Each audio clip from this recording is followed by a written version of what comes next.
conflict over Ukraine is a hybrid war, and more of it is being conducted through the media than anyone could have thought possible. Western media complicity with Western neoliberal authorities began long ago, taking forms such as embedded journalism, and today it is scaling new heights and acquiring new twists. The current phase in the media war began last fall with a drumbeat of so-called Western intelligence about Russian plans for invasion being released to a dutiful and credulous mainstream media.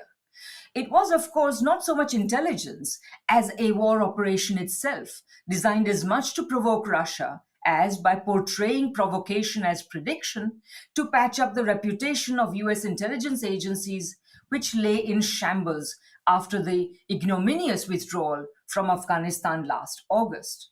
It has also helped to lay the foundation of the West's narrative as the conflict has unfolded. Close cooperation between Western mainstream media and the US and Western authorities only intensified after military operations began.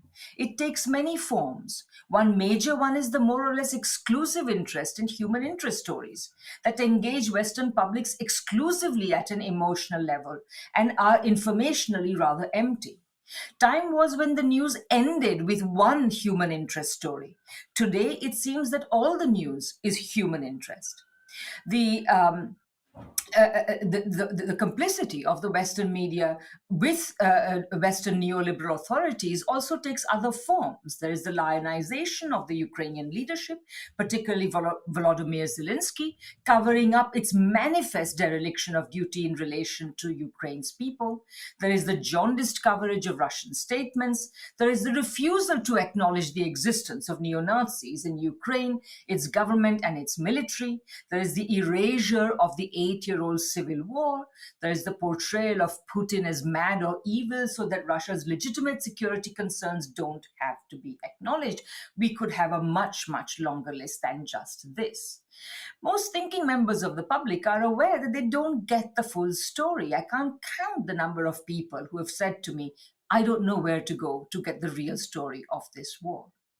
Of course, at one level, this is nothing new. The erosion of public trust in the news, in the mainstream media, has been going on for a while. And from the mid-1990s onwards, particularly as NATO's wars multiplied after the demise of the USSR, this accelerated. One index was the creation of major alternative news websites, some of which are now a quarter century old. However, undoubtedly, the mainstream media's biased reporting has scaled new heights in the conflict over Ukraine. What exactly has changed now? How does it fit in the longer story of MSM complicity with Western authorities? How has it become, in fact, a war operation? What is the role of the media today? What are the MSM doing to our public spheres and societies? And finally, how do they interact with the social media, which they, of course, regularly love to pillory? Hello, my name is Radhika Desai and I'm here for the Real News Network. And with me to discuss all this are two of the finest young alternative media journalists I know. Ben Norton is a journalist, writer, filmmaker based in Latin America. He is the editor of the independent news website Multipolarista. Danny Haiphong is a journalist and activist based in New York. He's the contributor to Black Agenda Report, to China Global Television Network, and a co-editor of the Friends of Socialist China website. He is also the host of the YouTube channel The Left Lens. Welcome to the Real News Network, Ben and Danny. Thanks for having me. Thank you. Great. So I think we should get started. I have some prepared questions, though I suspect that this is going to turn into a three-way conversation with a life of its own. So I will use my questions as they become necessary, and I will begin by addressing one or the other of you, but of course I want both of you to have your say. So let me just start with Ben. Ben, what are your general criticisms of the mainstream media in the Ukraine conflict?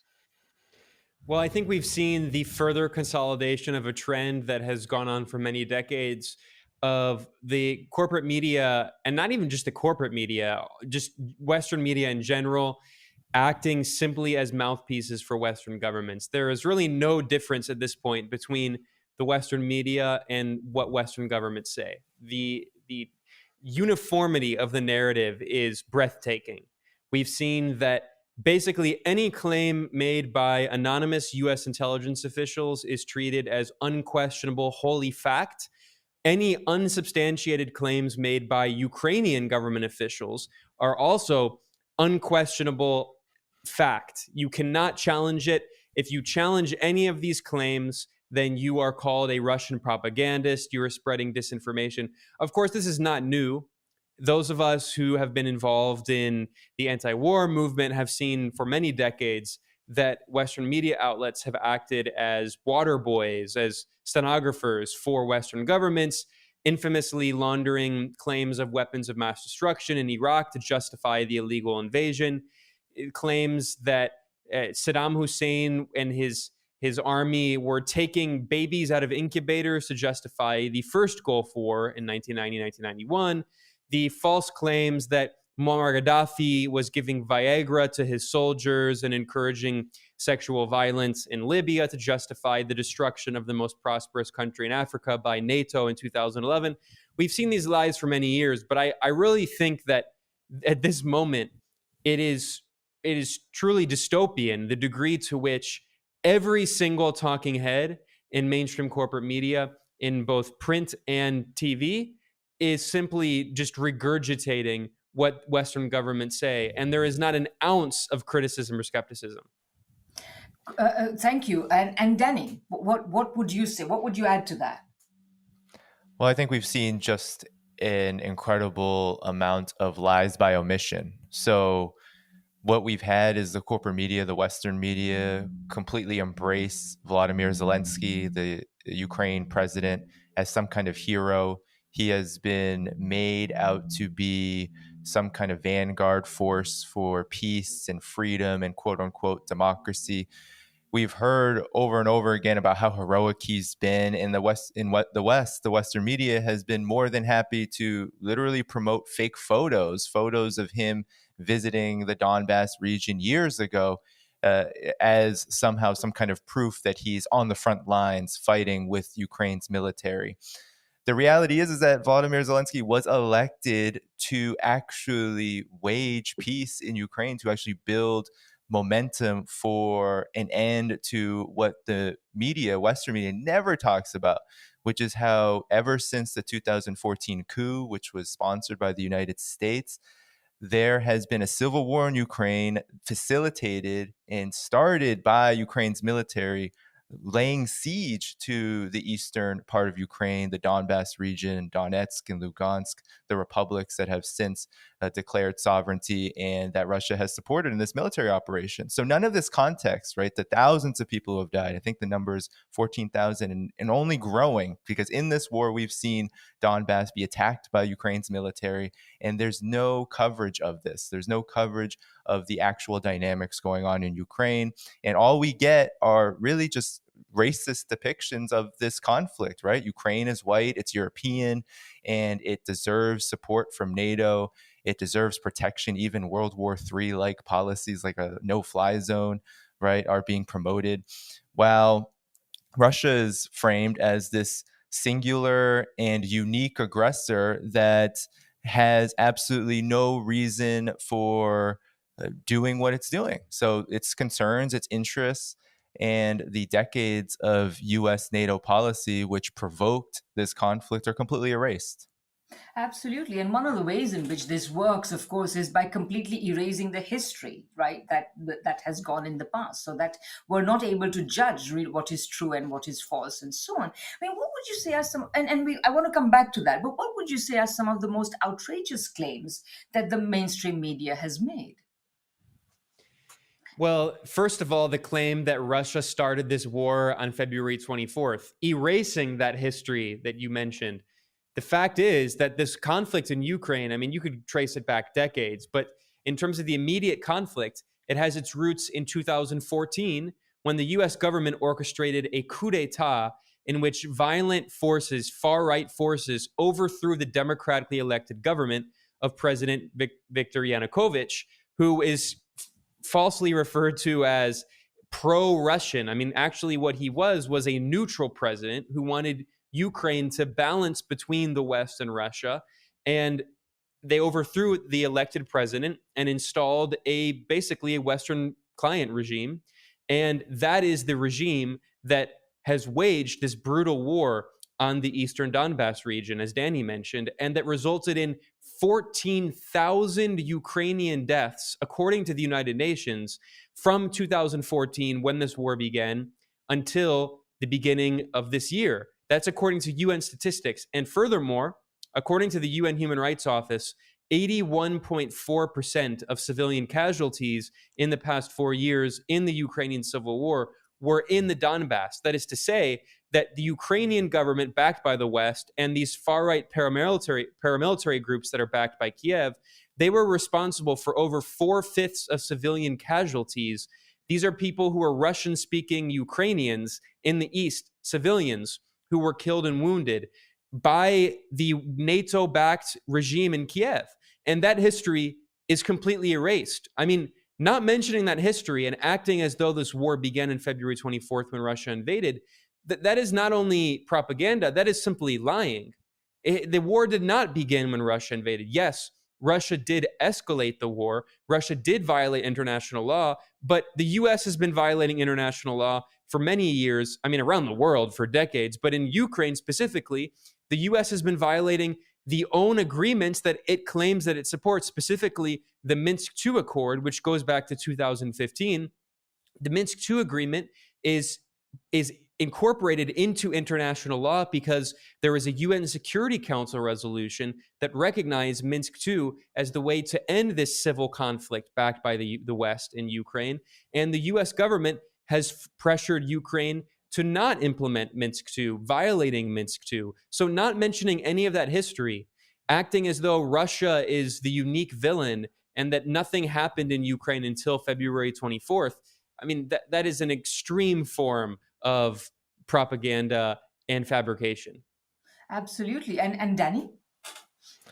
Yeah, and I think that there's been a complete whitewashing of the racism and the role that neo-Nazis play in Ukraine's political situation. There is a constant minimization of the fact that these forces, which include the Azov Regiment and others, that these forces are somehow just small and they have absolutely no role in the overall war that's being waged. That simply, right, we've even seen the Financial Times recently publish an article saying that as the Azov Regiment, actually, they're just patriotic forces. Right. They've actually purged their far right and Nazi elements, and they've completely separated from the political faction of the organization, which spans decades and decades.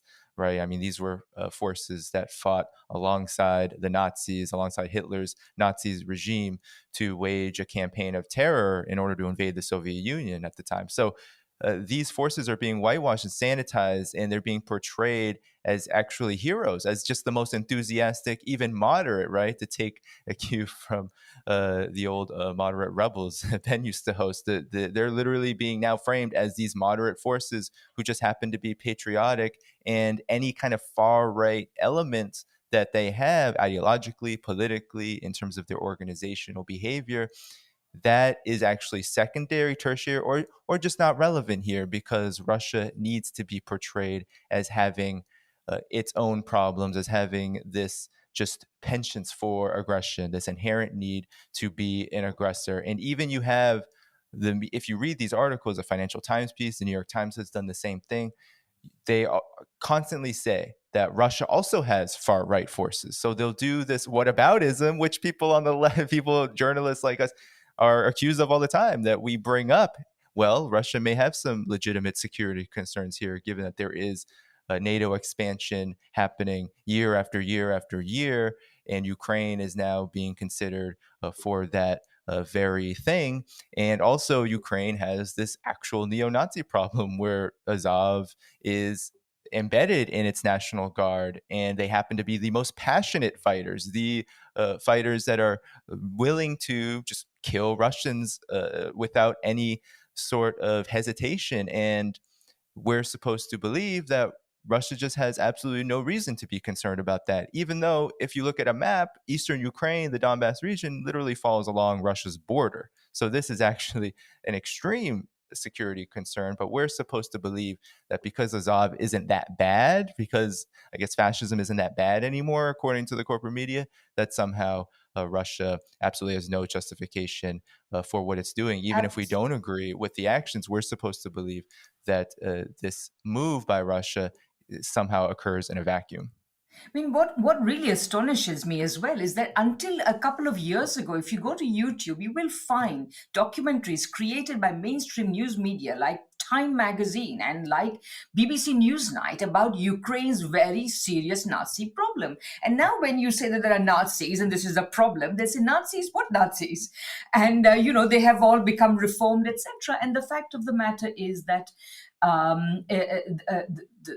in Russia, I believe that there has actually been there has been a sort of a suppression of Nazi tendencies, which has in fact not happened in Ukraine. In Ukraine, as you say, they are in the army. They are often in leadership positions in the army. They are in the government. Now the government has also banned all these centrist and left-wing parties. So, they're only left there. I mean, I have to say, you also mentioned the FT story, and it is amazing. Like, I expected the FT to be a little more moderate, a little more sagacious, the voice of the, shall we say, the mature capitalist class, if there is such a thing. But they have been completely compliant. They have been basically as bad as The Guardian in essentially taking what one might call a liberal, what used to be called a liberal internationalist position, what I think we should call a neoliberal internationalist position. And that's essentially what they've done. A neoliberal imperialist position. Exactly, which is in fact what they mean. And in fact, in this discourse, then what also happens is these neo-Nazis become plucky fighters. They are the ones who are the really plucky fighters because, it's like, because part of the human interest story is, the sweet victims, who are like us and etc. And then the other narrative is the plucky fighters, and so on. And I mean, to me as well, one of the biggest erasures that is being performed right now by the mainstream media is the erasure of the hypocrisy, indeed the malign manipulation by Western countries of Ukraine and its governance. Because on the one hand, allegedly, we are fighting this war in order to preserve Ukraine's right to join NATO. So the carrot of NATO is being dangled in front of a leadership, but which is never going to be given to it. NATO is not united on having Ukraine part of it. Ukraine cannot join until NATO, until its civil war is over. There are so many obstacles, but at the same time, they have dangled this, and they have essentially pushed Ukraine essentially on this collision course with Russia without any intention of doing anything more than making war profits out of the conflict and essentially encouraging Ukrainians to fight. That's all they've done. And none of this, I mean, surely if you're a journalist, you should ask what your government is doing. And none of the mainstream media is doing this. On the contrary, you simply, like the dominant narrative is Ukraine is fighting and we are going to help Ukraine and so on. This continues. You are not helping Ukraine, you are destroying Ukraine. You have already, to a considerable extent, finished the destruction of Ukraine. So, I mean, these are some of the most awful stories. And what do you think are some of the stories that, how do you think this MSM operation and the conflict compare with previous conflicts? Like, do you see any new things that are going on, any new elements in the complicity of Western media with Western authorities, basically? Danny, maybe we'll begin with you this time.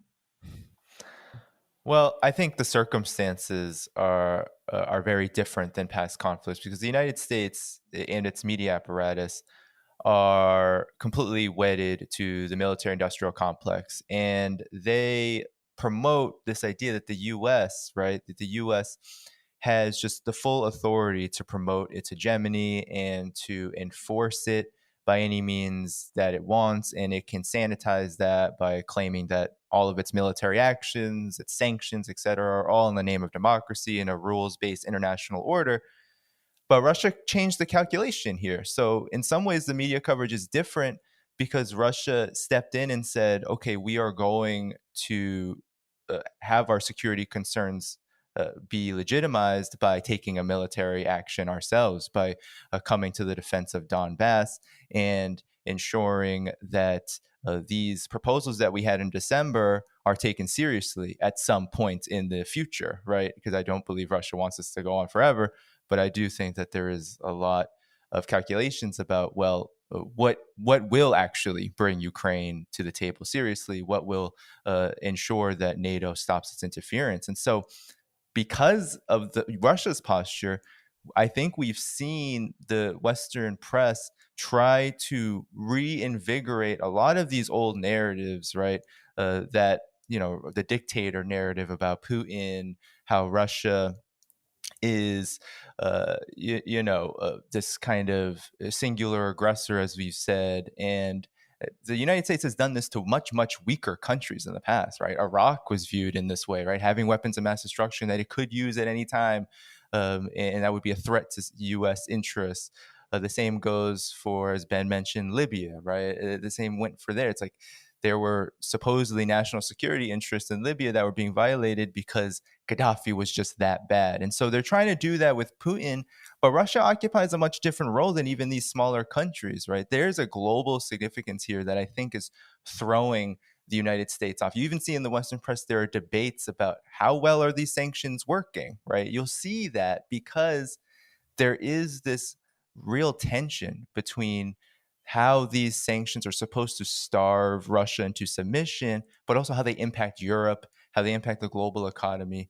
There is a lot of attempts to, I believe in the Western press, to try to rectify and reconcile these tensions in a way that's palatable to broad masses of people, because vast majority of people in the world now are being affected by this in terms of hunger, food shortages, inflation, right? Gas prices are literally driving working people in America much poorer than they even were already, right? I mean, that is a huge concern. And so I think that there is a huge tension in Western media coverage about how there's no tension about how to portray Russia and how to portray the conflict itself. But there are some unintended consequences that they can't control, which I think is different and shows that as I talk about a lot, as I know Ben talks about a lot, this multipolar world is really in motion, and Russia's role in it is vastly different than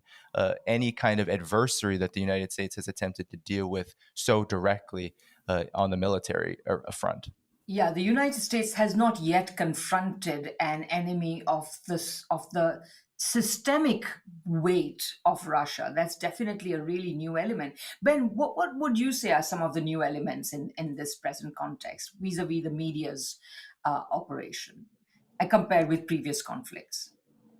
Well, I think there aren't that many new elements. There certainly are new political elements, and Danny addressed those well, reflecting the decline of U.S. unipolarity and the rise of this new pole. You could say a kind of multipolar order, or increasingly a bipolar order. There are very significant differences in terms of the geopolitical and economic situation, the relative decline of US dollar hegemony. We've now seen even the right-wing government in India, which is thoroughly neoliberal, at the same time where there was a massive strike of 50 million Indian workers rising up against the government's neoliberal policies.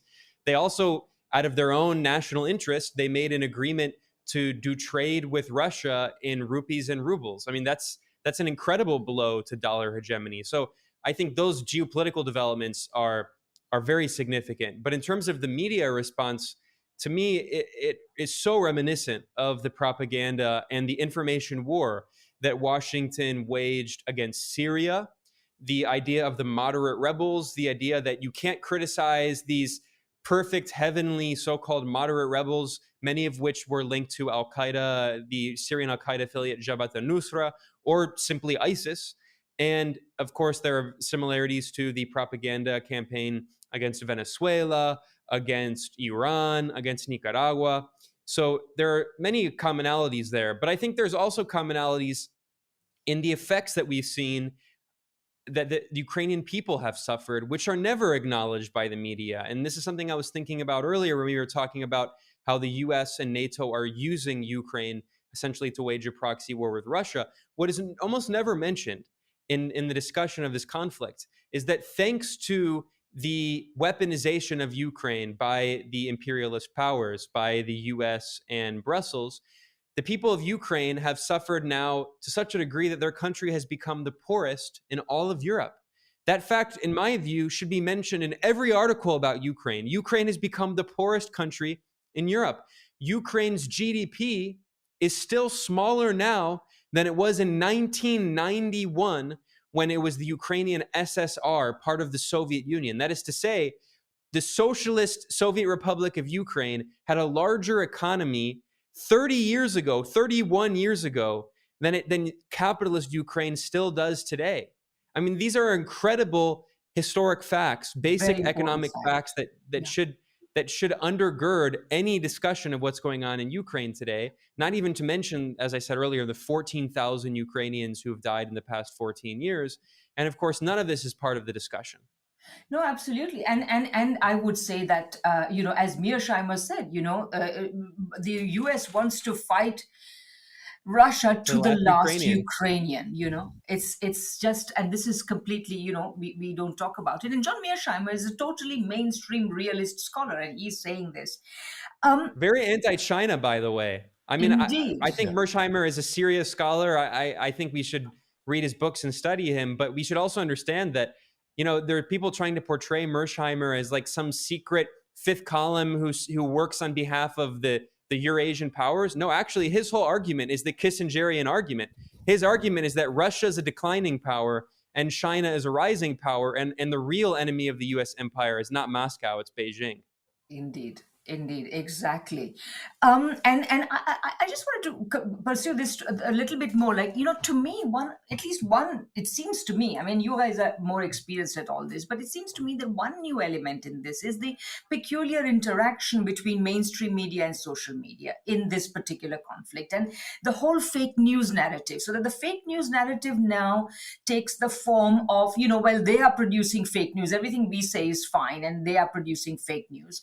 And of course, we have to monitor fake news, which then becomes another way of essentially imposing a layer of censorship, etc., etc. And also in this narrative, then what happens is that it also is all right if the Western coverage, Western mainstream media's coverage is quite partisan, because they are just taking part in a war in which democracy, media, everything is at stake. I mean, do you think that's a new element, or is it just me imagining things? Well, it's certainly an escalation. I mean, during the Iraq War, right, you had people like Chris Hedges, right, canceled. They had to be thrown out of the Western press. These were mainstream journalists who were just unhappy with how the U.S. was behaving in the lead up to and during the U.S. invasion of Iraq, which is one of the most bloody in the history of wars, right? So that happened, but now we're seeing, right, in the age of social media, in the age of this kind of consolidated big tech corporate media sphere, you do see an even further escalation where it's both journalists who are being wiped off of the airwaves. We saw it with RT. We saw it even with people like Lee Camp having their personal podcasts be removed from Spotify. And you also see it in a more subtle manner all across social media. If you talk about certain subjects in a certain way, if you talk about the Russia-Ukraine war in a way that provides the context, the history that we've been speaking about here, the algorithms are triggered in a way to suppress what you're saying. And not to mention, there is a lot of money, right? USAID, the National Endowment for Democracy, they're pouring a lot of money into groups that are holding up the banner, Stand With Ukraine. And they are ready and primed to respond to anyone who is trying to get a more objective analysis about this conflict out to the public. So in this way, I think there is a heightened repression of independent media that is being justified by Russia's actions, right? They're trying to use Russia as the foil for what has always been a policy and an agenda of the United States, which is to suppress independent media. But now I feel like it's reached an even more of a fever pitch as this new Cold War, this is what it's all about, both on Russia and on China, as that continues onward. this is just another phase of it. Absolutely, and I mean, it's also so ironic because on the one hand, the Western authorities refuse to regulate social media in any way. I mean, social media continues to be a way of making big bucks for certain people and so on. So that should not be regulated. But and it's also very convenient because as long as it operates, you can use it as or rather attribute the effects of social media, like say social polarization, political polarization, etc., and attribute it to the Russians. The Russians did it. It's always like happened in the election, in 2016 election, right, with Trump winning, was attributed to them. So there's definitely that. I mean, Ben, did you want to add anything? Well, I think we also need to keep in mind the trajectory that we've seen in the past several years, where in the beginning of the Donald Trump administration, largely for domestic political reasons, the Democrats pushed the US government to register RT and other Russian media as foreign agents. And that kind of opened Pandora's box.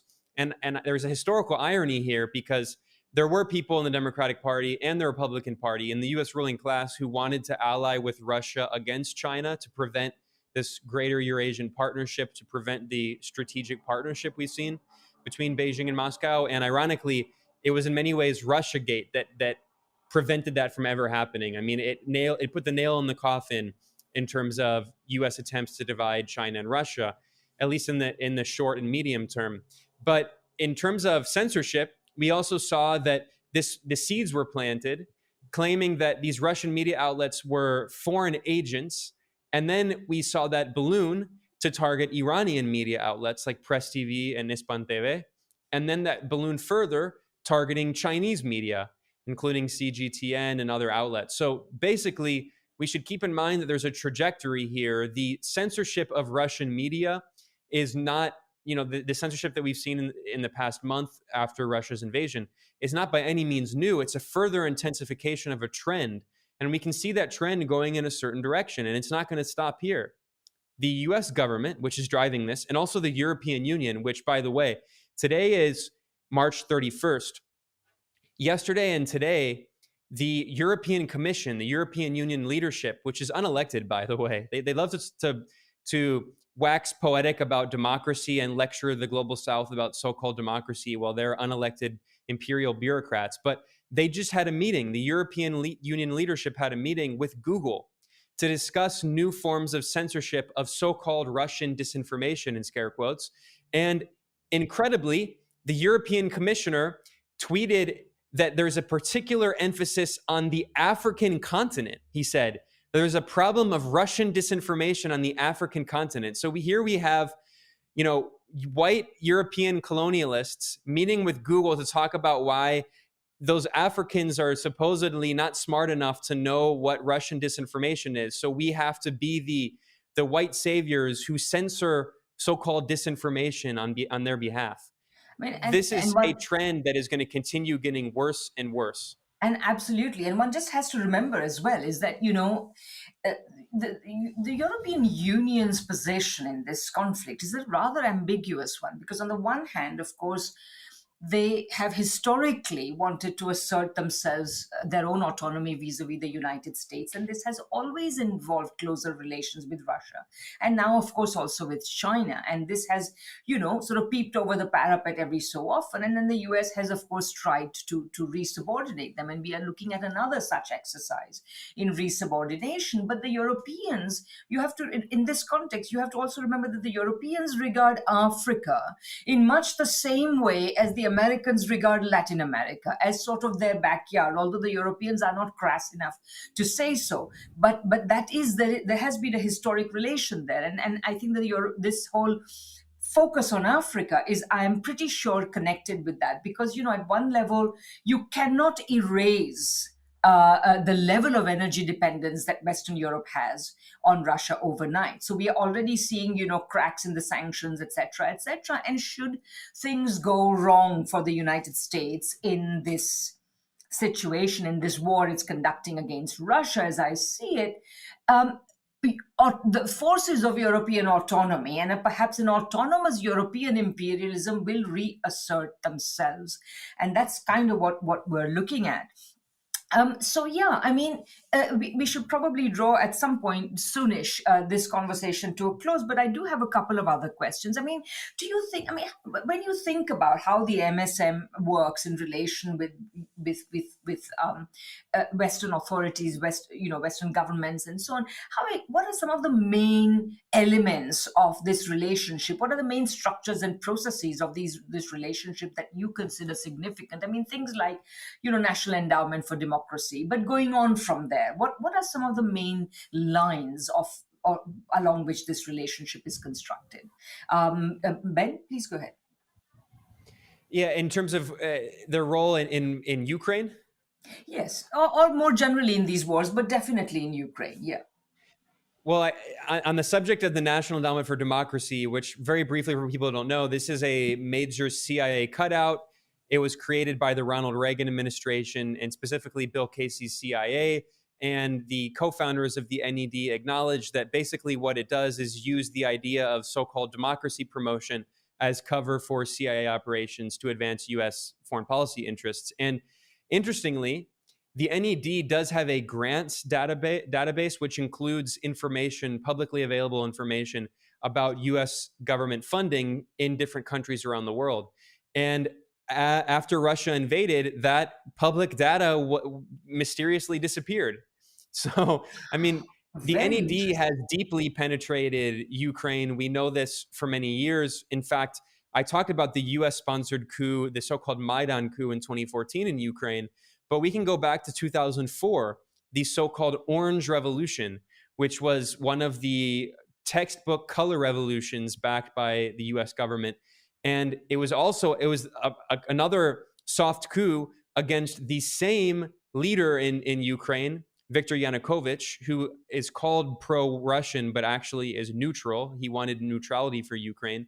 And we saw that even The Guardian, the mouthpiece of the British ruling class, boasted in an article in 2004 that the US government, through the NED, through the International Republican Institute, through the National Democratic Institute, through a billionaire oligarch whose name we're not allowed to mention, I'll whisper George Soros. You can never, in polite society, you can never mention the role of George Soros, who has been a major ally of the US and the CIA in these regime change operations for many decades, who is an avowed anti-communist. Soros, by the way, has been openly calling for overthrowing the Communist Party of China and the government of Xi Jinping in China. And the dismemberment of Russia. Absolutely. So the point is that in this 2004 article in The Guardian, they boasted of these US government-funded networks, the role that they played in overthrowing Viktor Yanukovych the first time. And then, of course, they did the same a decade later in 2014, although that coup in 2014 was actually very violent, unlike the 2004 color revolution. So we know that the US government, through these soft power organizations, has played a role in destabilizing many of these regions in the world. I didn't even mention Russia itself, where the US government has had many of these assets operating. In fact, Carl Gershman, who is the former longtime director of the NED, he recently stepped down, but he boasted in a video with two Russian pranksters who they pretend to be government officials from Ukraine and other governments from the Belarusian right-wing opposition. And then they impersonate these figures, and then they do these interviews where they get US government officials to admit embarrassing things. These Russian pranksters who recently impersonated an advisor for Zelensky, well, they also claim to be representatives of the Belarusian US government-backed opposition in exile. And they got Carl Gershman, former head of the NED, to admit that they have all of these assets active in Eastern Europe, in Ukraine, in Russia, and Belarus, who are trying to overthrow the governments. I mean, honestly, the fact that he admitted it wasn't surprising because we all know this, but the fact that it comes from the horse's mouth is pretty revealing. And it is astonishing how the media never cotton on to all this. It's amazing. Danny, please go ahead. Well, I think I mean, those are great details. I think quite simply, I mean, the media is completely embedded with the military-industrial complex. The experts that you hear, those when you turn on MSNBC and CNN, they all come from U.S. intelligence, Western intelligence. They come from the Pentagon, right? The whole Russiagate story starting in 2016. I mean, you literally had Obama's CIA director, John Brennan, peddling that over and over and over again to the audiences that watch those programs. So you have a really pretty straightforward case of manufacturing consent for war, where the Pentagon and the intelligence agencies have just a complete free reign over how the Western media covers issues like the Russia-Ukraine conflict or any other part of the world, any sort of issue or country that has a target on its back from the United States. You can expect that the Western media will cover it in the way that the Pentagon, that the intelligence agencies, and that the Western imperialist powers want. You mentioned this idea that there's fake news spreading across the African continent, and that's, I think, a response to the fact that there have been protests in certain African countries, Central African Republic, in opposition to NATO, in opposition to NATO and Ukraine's relationship, and in favor of what Russia is doing, because there is a consciousness across the African continent that militarization from the U.S., from the European powers, this colonial relationship that still exists in a neo-colonial manner all across the continent. You have countries like France literally having possession of and owning and controlling the currency systems of 14 former colonies. And that reality means that there is skepticism across the global south about the US and NATO's actions here and about their role. And they don't want people to find out that one of the reasons for this is that Russia is actually a reliable partner in Africa. There's pretty substantial relationships there, militarily, economically. And the same goes for China, that these are partners that are far more worthy of their trust than the so-called United States and Western democratic order, right? This democratic, so-called democratically led order of the United States and the West. So a lot of the media coverage is just how we would expect the U.S. Department of State, how we expect the Pentagon to talk to us about these issues. Yeah, and I also feel that, of course, I mean, we know some of the main mechanisms, right? So, basically just take what Western governments say as gospel truth and dismiss what the other side says. But I think, I often wonder, how do actual individual journalists reconcile themselves to this? So, for example, like, how do they justify that they are essentially acting as stenographers of these at these news conferences and so on? And it seems to me that part of like a fundamental underlying condition is that basically all of these people are people who believe that the Western neoliberal way is the only proper way to organize societies, and any kind of even steps towards socialism, which involve the overt attempt to control society collectively, must be wrong. It can only lead to dictatorship and blah, blah, and so on. And so this is just so fundamentally embedded in people's minds. And this is part of the result of a 44-decade long process and longer process of the destruction of the left in the West. And then this then becomes completely an accepted thing. And because I just wonder, how do you do this? I'm sure these people have their own ideals and their own conception of what is honorable journalism, but how do they justify it to themselves? And I think this is a critical precondition of it, so that it then becomes easy to dismiss any actually existing attempts to have a different type of society than neoliberal society as essentially illegitimate. Well, I think this has been a great conversation. I want to bring this to an end by just sort of asking you one final set of questions, and then we will bring it to a close. So do you think, I mean, there is just layer upon layer of lies and misrepresentation and erasure that we've seen. Do you think that in the present conflict there have been any instances where these things have been exposed glaringly? And do you think, if not, do you think that there are ways in which this cover-ups will be exposed after the dust of conflict has settled? What are your views on that? Danny, go ahead.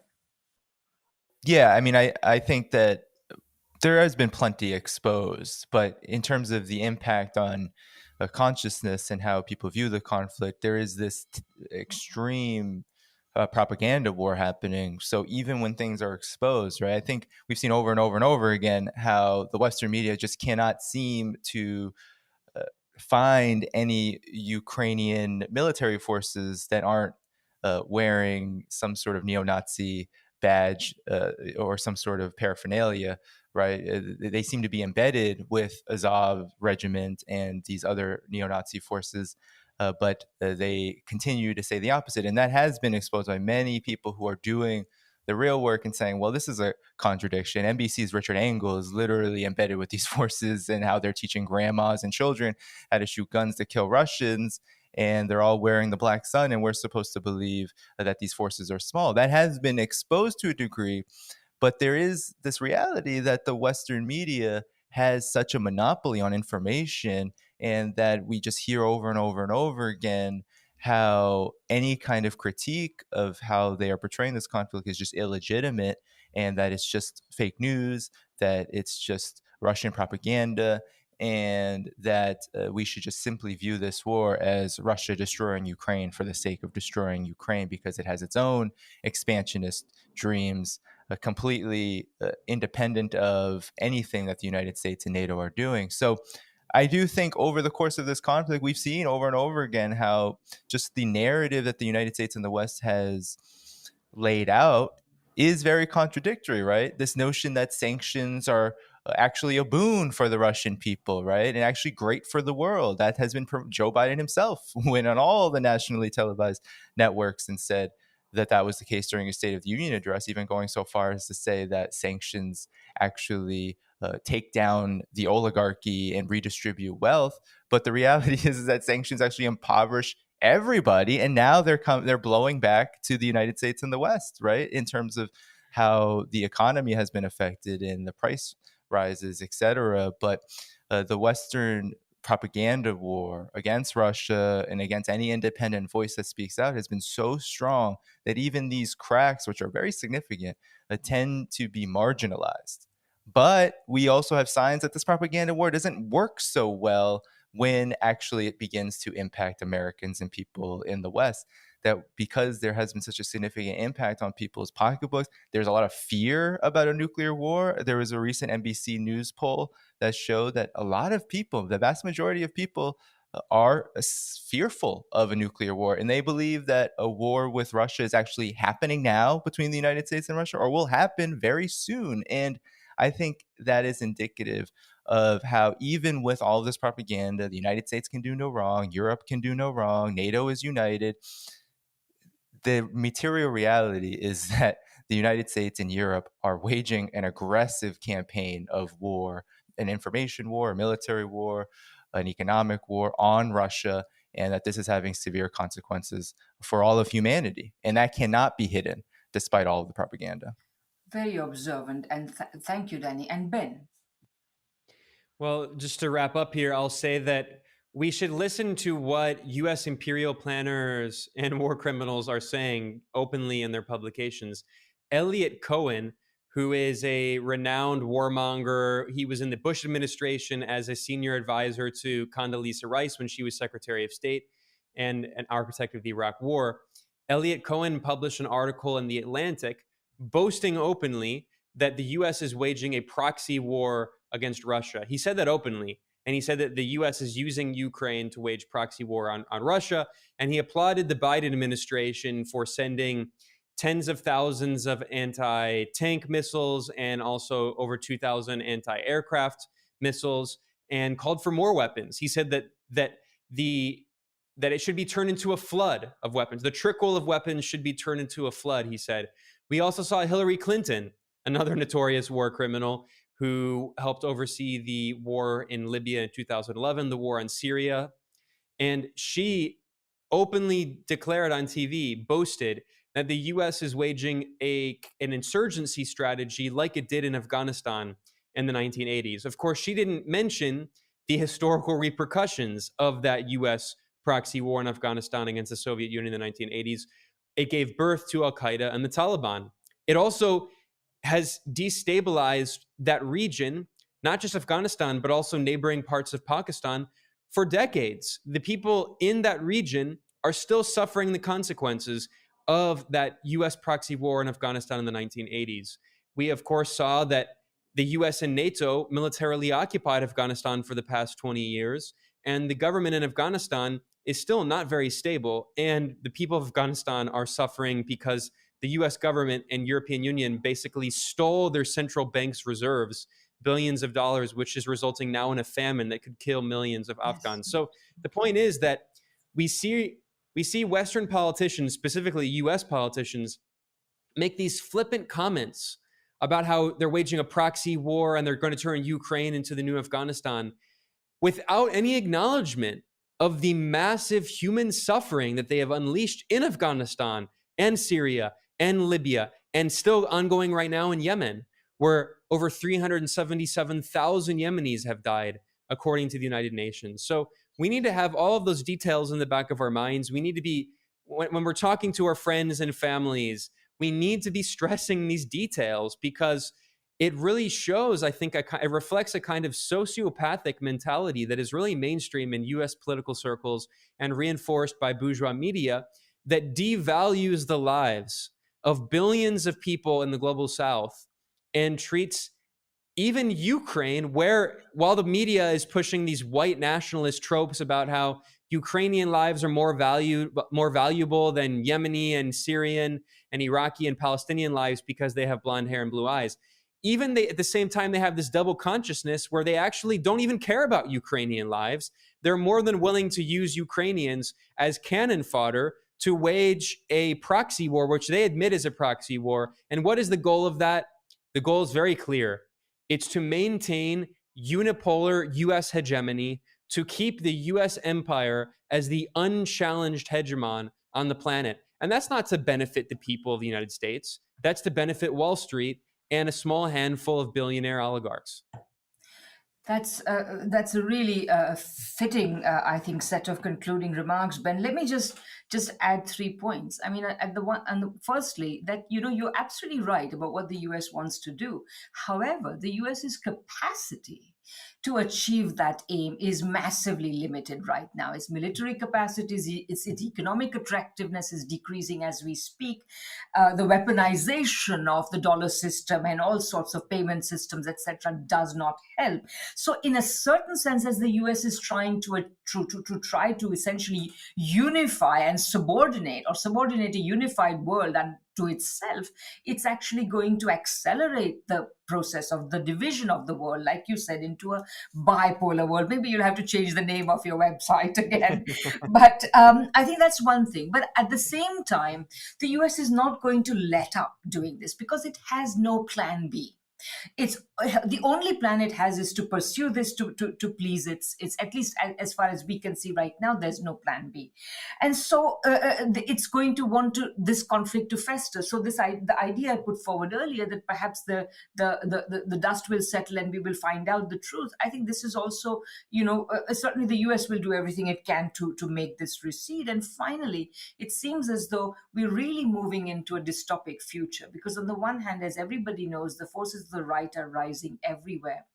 The so-called establishment, so-called centrist establishment, is able to do nothing to contain them. In fact, everything it does seems to increase them. And this idea that you're going to have this, international force fighting in Ukraine is only going to create a sort of international neo-Nazi force. And this is going to be a really, really bad addition to the future into which we are going, a future of increased military spending, austerity, decreasing fulfillment of people's needs. And then to come back to Danny, I think that a lot of people will increasingly be willing to see and will realize that what is being reported in the mainstream media is simply a very long way away from the truth. So thank you so much, Danny and Ben. It's absolutely great conversation. Perhaps we'll probably have to continue it at some point in the future unless by some miracle some things start improving. But thank you very much for coming on the Real News Network. Thanks. It was my pleasure. Thanks for organizing it, Radhika. Yes, appreciate it.